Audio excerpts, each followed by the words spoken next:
Hey everybody, it is Lynn from A Bit of Birdsong. Today is Wednesday. I think I checked in with you all yesterday morning. I was working on the dragonflies, the die cut set, the embossing set, my Revolution that I haven't had that long. I finished up the cards and I want to show you just the difference that a color can make. The ones we did yesterday, this plain one where I didn't really distress or stain that cream colored cardstock. And then I think we did a couple where we added some ink.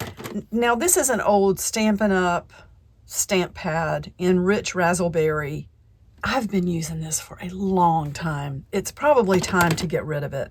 I don't know, but I decided to add some water and distress the dragonflies a little bit. I liked those better. But then this morning, I ran out of this kind of paper for punching out the circles and the dragonflies. I think this is my favorite. It is amazing what difference a color can make. Let me not get too overwhelming here. So these are coming from some paper. This is a two-sided scrapbook paper. It reminds me of Monet. It's like that just looks like a beautiful pond with water lilies and all sorts of things. It's very dreamy. And then we have the flowers close up on this side. I love how this turned out. I used this side to punch out the circles and then the opposite side to punch out the dragonflies. Let's look at one by itself. This is my favorite color combination. And this is Distress Oxide and Abandoned Coral. It's just so soft. And this color, I think, really matches the paper underneath. Not that I have ever been one to make everything match. I'm not like that. I do like for things to match, like if I'm going to get dressed and go out, or, you know, if Jason's playing and we're dressing up, I don't just close my eyes and pick clothes out of the closet. I do, although my sister might say that I used to do that. I love you, Andy. I do sometimes like for things to match. This one, this is interesting. So I had started out with this one by I went with a green color, this peeled paint. I chose this versus the shabby shutters because that's just too bright. But I didn't like it. It felt dirty, like it looked like dirt, or just it looked like a mistake. So I did go back over it with the coral. I shouldn't be so negative. Not like a mistake, not dirty. It just did not, just the green alone didn't do it. I like it a lot better since I've added a little bit of the abandoned coral. So these are just fun little cards. I'm not a card maker per se. I don't really get into making cards. I'm not as good as these people who do get into making cards. They've got it down to a science, and I have a good friend named Pam who does card making, and you know, she's incredible. She gets her designs together. Everything has a format, and she sends cards to so many people. That's an act of kindness that she does every month. People who can't get out, friends, neighbors. So I really respect this craft. I'm just not that great at it. I guess I'm a little bit too impulsive or junky, but I'm kind of proud of myself for picking out the color combination for this one. I really do love how this turned out. So I just wanted to show you these before we start on what we're going to do today.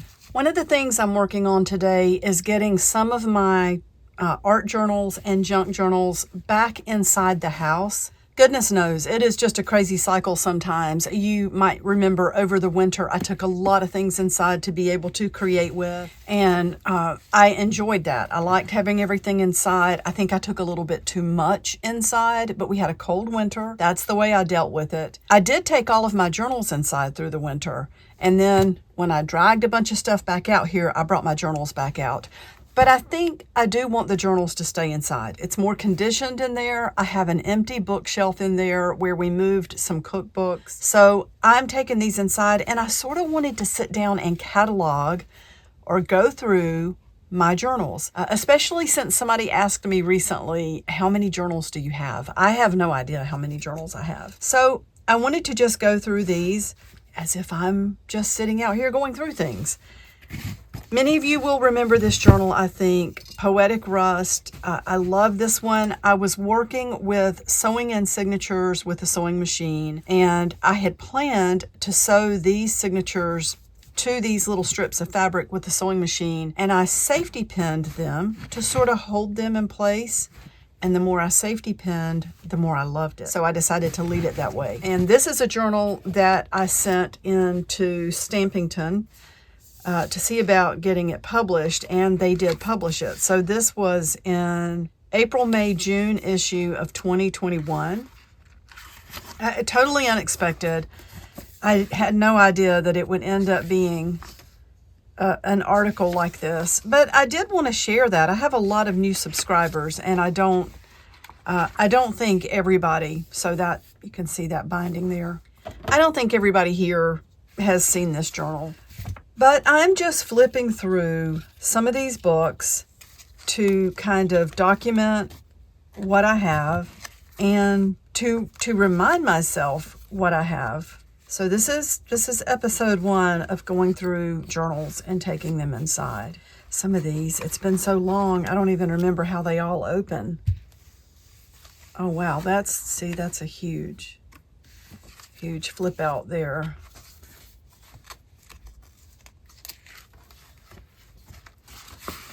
So a lot of these pages opened up like that.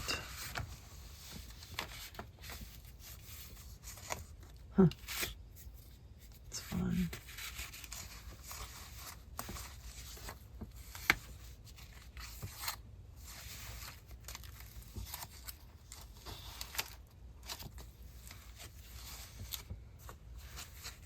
This one's definitely going inside. Look, we've got the little popsicle stick that says Rust. I just fell in love with orange during this time. Orange and yellow were colors that I sort of stayed away from because I have sallow skin. I don't wear those colors very much. I wear them more now than I used to because I love colors. I really don't wear green either. But I've been trying to find shades of not really yellow. I can't do yellow. I just can't do yellow. But maybe orange and green that I can get away with, because we can end up with, I guess, tones of blue and red and colors that kind of tone down what makes me look so sallow.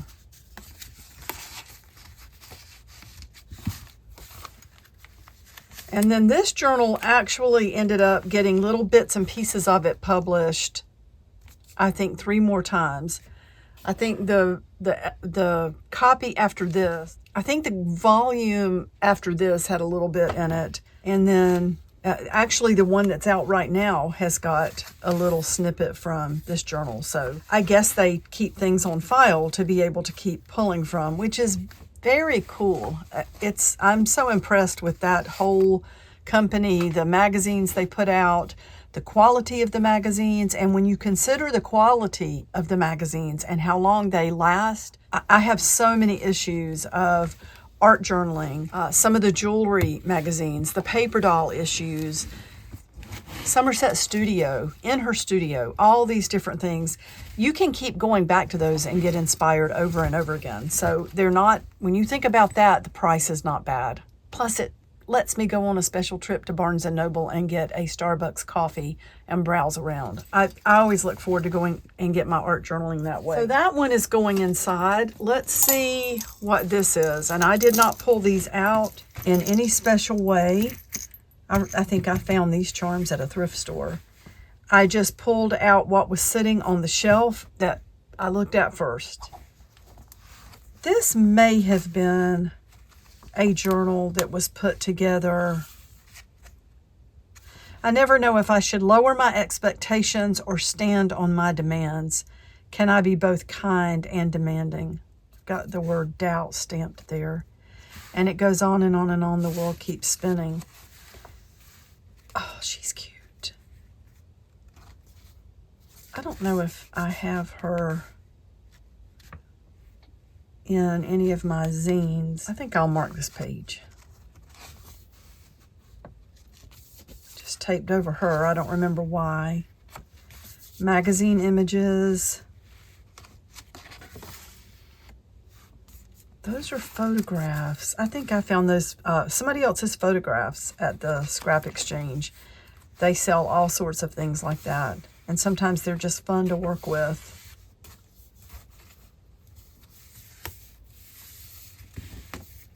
So that's tied around the center. I am enough. That's an important message. Love the journey.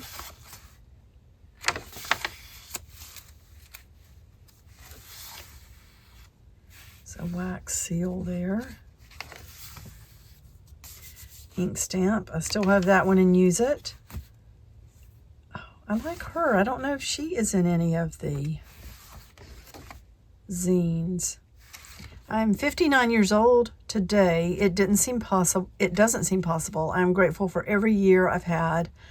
I vow to take better care of my body, my mind, my spirit, my soul. I vow to love more and to love better. Magazine images again. There again we have I am enough. I wonder if that was something I was coping with at the time. I like her. Some space to do some work there. Laughter is the shortest distance between two people. I think these need to be inside anyway, because the bookshelf that they are going to, it is next to what I consider my work desk. It's my computer desk. That's where I work on things online, like my Ko-fi site and the zine, which I know I've said all month I'm working on it. I figured it would be better to wait until the beginning of a new month. And I say that knowing full well I may not have it ready tomorrow for May 1st. It's just been a busy, busy, busy month. Once upon a time, I was a little girl. She lives in my heart. So this does still have some room. But for now, for conditioning, for the sake of conditioning, flowers bloom in my soul. I love that. We're going to take it inside.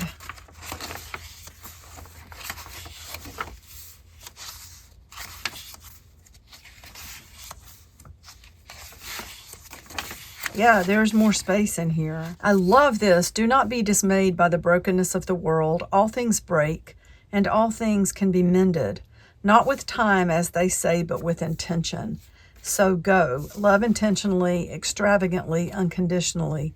The broken world waits in darkness for the light that is you. L.R. Nost. And look at that. I love that image. I'm not sure I'm saying that last name correctly.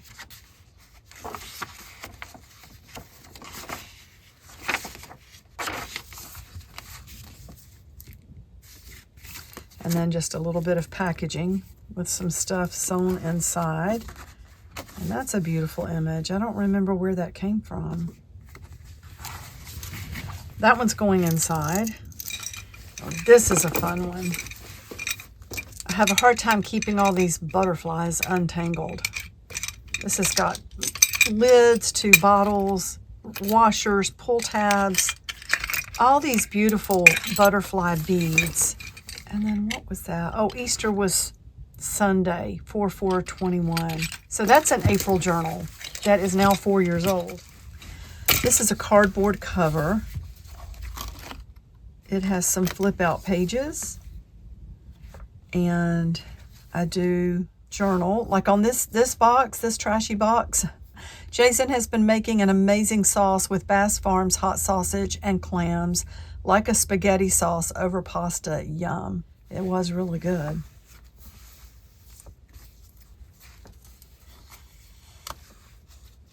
I just think these journals will fare better and last longer if they go inside.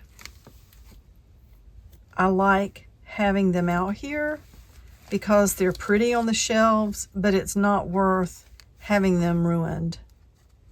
I went to Reconsider Goods in Greensboro. I picked up some Stamey's barbecue to bring home. Purchased an old photo. Oh, look at them. So cute. I am fabulous. So are you. I love taking parts of packaging that has the cellophane and sewing it on top of something. The bigger the bun, the bigger the fun. Mr. Jason said that. And you know, I say with big enough hair, you can do anything. Farewell journal, ye be full and go to the shelf. So funny. Yeah, this one is pretty full.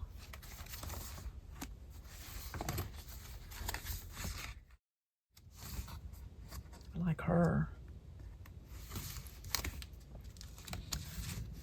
Practice peace.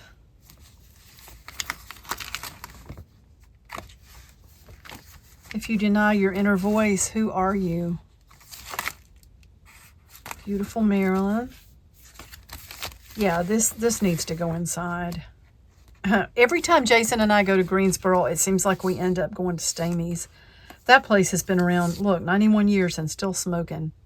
Oh, Jen, this has to be from you. I hate pink, LOL. Please kindly pass donate if you don't like. Thank you. Happy mail from Jennifer, March 24th, 2021. My pink hating friend. But I know you like some pinks. I know it's not, you don't just hate it across the board. And I get it. I get it. I have felt that way a lot of my life about green because I can't wear it. I hate the way it makes me feel when I wear it.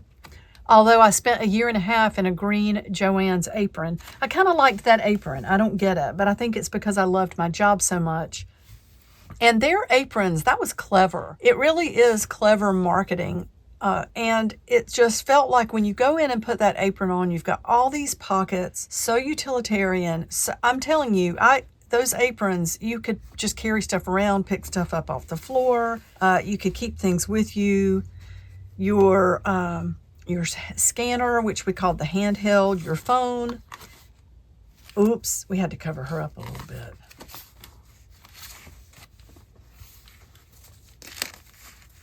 All sorts of stuff in here.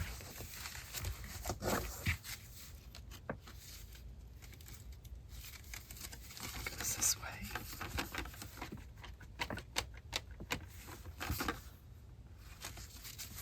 I love this book. Forgot about this one.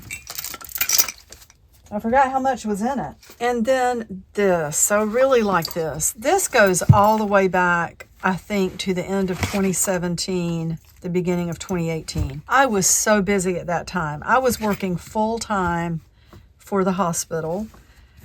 Jason and I had been together for a couple of years. We've been together 11 years now. So we had been together about 3 years, going into 4 years. He and I were playing a lot. We were actually playing out some, like the guitars and singing. My journaling style was changing a lot. I was all over the place. My children were a lot younger at this time. One of my grandkids was not born yet. So this style of journaling, I was just busy on the go, is my point. I would just tape things in, staple things in, make little entries, write down reminders. And it's just an old book that I wonder, the signatures might just be tied in with this one. So I did this one quickly, carried it around, and packed it full of stuff.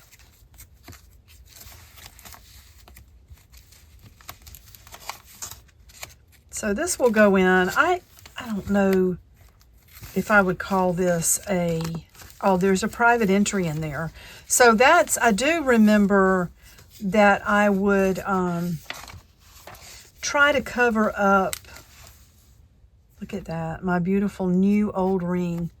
That was Jason's grandmother's ring, engaged to my best friend. We went and got the ring sized. Wow. Love that. We need to get married. Well, he's my husband as far as my spirit, my soul, my heart are concerned.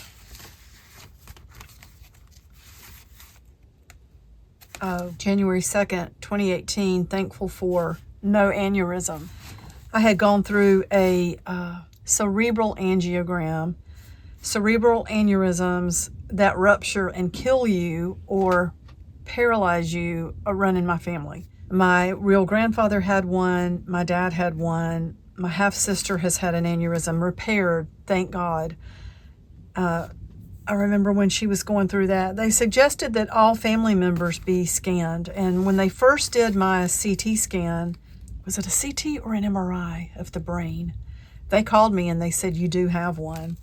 So I went to see the surgeon, and she sat me down and she looked at my hair and she said, I hate to even say this. They were going to have to shave half of my head, which, I didn't want to end up like my dad, who laid in a hospital bed for 6 years, paralyzed on one side, blind on one side, incontinent, with aphasia. He could understand what was going on, but he couldn't talk.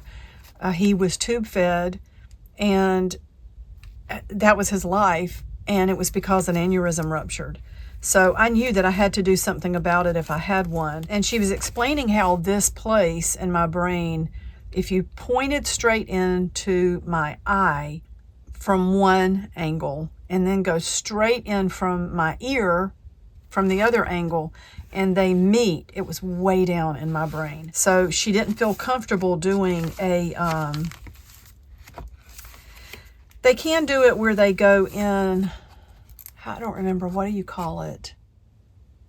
Anyway, she was going to have to do open, take a part of my skull out and go in and fix this. So they set up the cerebral angiogram.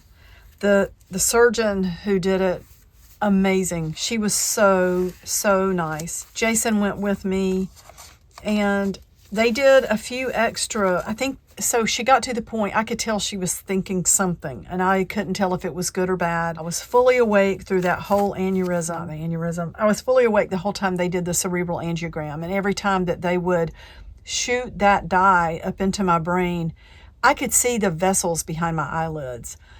It would just light up, and it was it was an uncomfortable sensation because it's a sensation you're not used to. But I could tell, I was looking at her right in her face as she was looking at everything. A lot of people in the room, I would say about 4 or 5 people just monitoring everything that was happening, and maybe people in and out of the room and stuff like that. So she said, I could just tell by what she said to somebody else, and she looked at me and she kept looking at what was in front of her, and she said, I'm going to do a few more.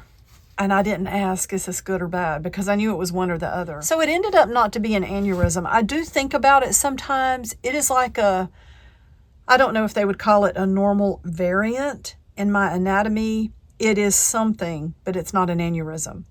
It's just this place. Maybe one had started to grow and it stopped. I don't know what it is. Whatever it is not worth the risk of trying to do surgery. That's what she said. So I left there feeling so much better. Now, whatever it is, I don't know. We just don't know from one day to the next, do we? Anyway, that was documented in that little book that I was carrying around. So I'm going to stop there. We got through those. This also came off the shelf. I didn't really do a flip through of this because it's got a lot of personal stuff in it. I didn't really cover up everything in here that is personal, things that I wrote down, appointments. But this, again, is another book that I was carrying. This one goes back even further. This is in 2017. I was going to see if I could find just one page. This is probably as good a page as any. I would put labels in and make to-do lists and stuff. So this is October 2017. I forgot to mention another thing that I was so busy with back during the time that I was dragging these books around and writing everything down in. I had a retail store for a couple of years, and it was kind of coming to the end of the life of that store, I guess about this time.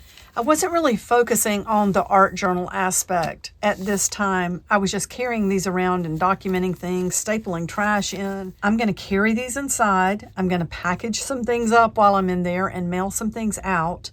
And I will be back really soon. Bye for now.